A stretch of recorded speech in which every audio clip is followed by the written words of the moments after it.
So, what exactly should you be doing at your final walkthrough when you're buying a house? Let's dive on in.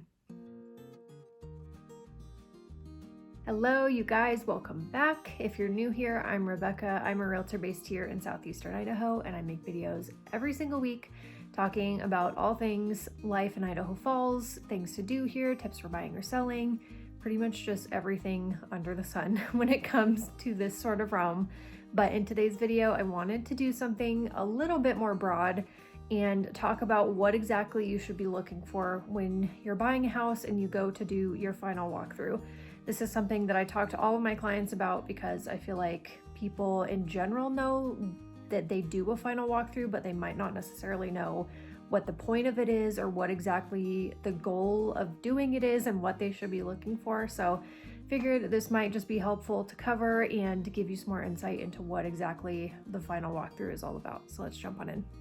So a little bit of context, a final walkthrough is what's done like usually about a day or two before you close on a house. It's when you've pretty much gotten through all of the escrow process and you're basically just waiting to close. And the point of it is just to make sure that anything that was supposed to be done on the house is done and everything looks good, and basically that everything is just good and you're ready to close. So the point of doing it is just to make sure, like I said, that there's no like new damage, that repairs have been done that were supposed to be done, and basically just that everyone has held up their end of the deal and everything looks good so you can get to closing. So in general, these are like newer things that weren't present when you first saw the house or earlier in the process, like when you were already in escrow. But if you do see any of these things, it can be a bigger deal or it can present a problem to closing on the house. So if any of these come up, you need to talk to your realtor about it right away so you guys can come up with a plan. But here are a few things, like I said, to keep an eye out for and to look for when you go do your final walkthrough. So number one would be any repair requests that weren't completed. You want to make sure that any repairs that were supposed to be done before closing are done as it was supposed to be and that everything was done correctly.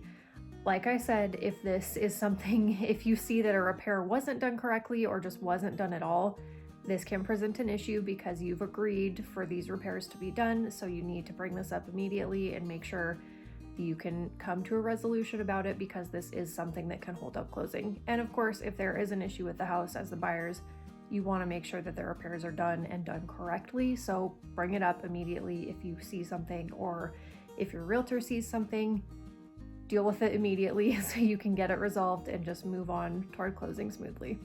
Another thing would be any appliances that are missing or suddenly that aren't working correctly. In general, most of the appliances, so like the fridge, the dishwasher, sometimes the washer and dryer, microwave, things like that, stay with the house. So for one, if you have agreed that those things are staying and it's in your residential purchase agreement that they are staying and they are gone for whatever reason, you need to bring that up, because that is obviously something that's supposed to be included in the purchase of the house. Or if they're suddenly not working, bring that up too. Have your realtor figure out if it's an issue that suddenly came up. Make sure the sellers are going to be resolving it and get it resolved from there, because like I said, those things are things that you agreed on that come with the purchase of the house, so they need to be taken care of. Number three is any new signs of pests or mold or anything like that. Obviously, if the house had these issues a little bit earlier, it's something that should have been caught in the home inspection. But if the home inspection didn't catch any of these things, it could either, it could have been missed, of course, or it could be new.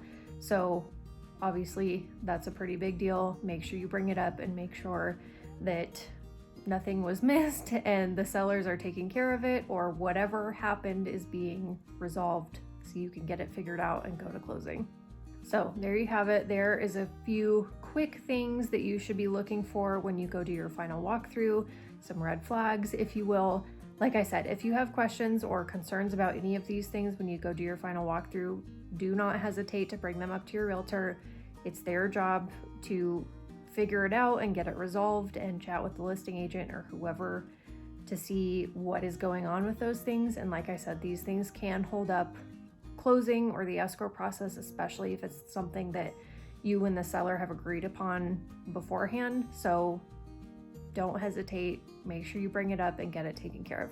because I'm sure I don't need to tell you this, but it is a big deal. This is the house that you're buying, obviously, and people need to be holding up their end of the bargain. So if you're worried about causing a potential issue, don't be, and just make sure that you keep an eye out for these things when you go to your final walkthrough. So as always, hope this was helpful for you guys. If you have any questions on any of this, feel free to drop them below, send me an email, connect with me on social media, whatever you want to do. I'm always happy to help you guys out. And yeah, till my next video, I will see you guys next time.